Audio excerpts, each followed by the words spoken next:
Depuis 22 ans, on fait beaucoup d'actions comme ça où on essaye de faire monter sur scène avec nous des gens dont c'est pas le métier. Donc après des gens issus de différents milieux, des enfants de crèches, d'écoles, des collégiens, des lycéens, des personnes âgées de maisons de retraite, des personnes dans des prisons. Bref, tous les publics sont envisageables et notre grand jeu, voilà, c'est d'essayer de jouer un peu les metteurs en scène et les metteurs en musique de ces publics-là et de les amener avec nous sur scène pour créer des vrais spectacles. Mais tous les jeunes avec qui on travaille, qui sont un peu en marge quand même, on les voit toujours, pas toujours à leur avantage, quoi. Ben là, on va essayer de les mettre à leur avantage, de faire une œuvre artistique. Parce que ce n'est pas des cours de musique vraiment, c'est vraiment construire une œuvre autour d'une poésie et là on y est.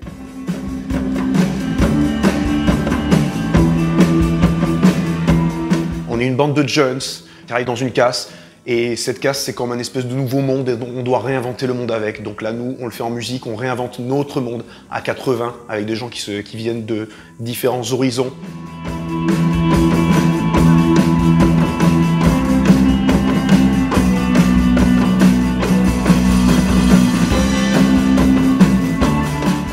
On recycle des objets qu'on transforme en instruments et ça justement ça permet de casser cette barrière de l'appréhension d'instruments. Quelqu'un qui n'a jamais joué d'instrument de musique, si on lui demande de jouer avec des extincteurs, il va avoir beaucoup moins peur que de venir jouer sur une guitare parce qu'il n'y a pas l'appréhension de l'instrument de musique, voilà, vénéré, je sais pas, tout ce qu'on veut. C'est ça qui a amené l'idée d'obsolescence programmée.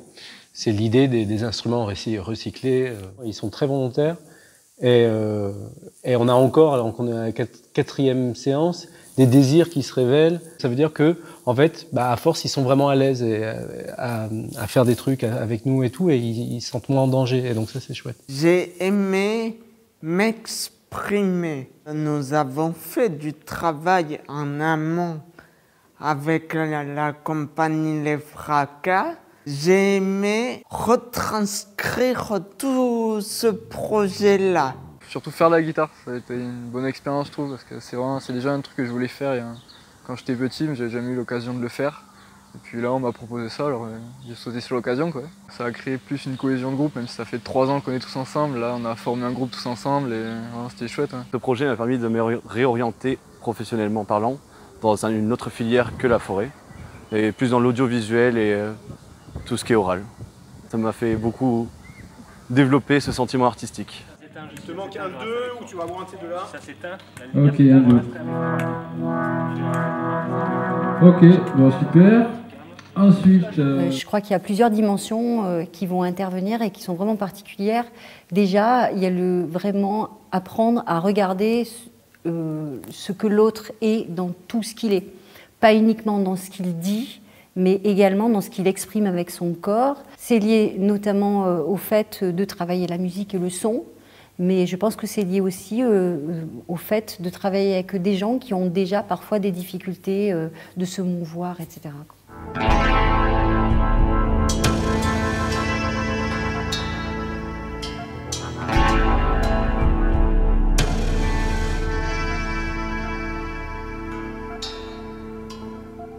On se sert, entre guillemets, d'un projet pour les amener, en fait, à développer des compétences. Donc, le projet, c'est, on va dire, la mise en pratique de compétences et de connaissances qu'ils ont eues tout au long, en fait, des 2 années pour arriver jusqu'aux épreuves du bac. Parce que la vie n'a plus d'éthique.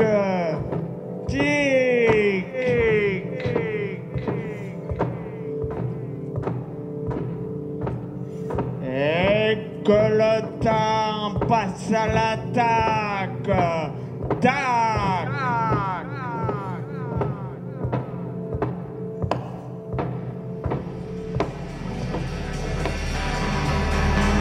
Ce soir, avec les copains, on a fait ça.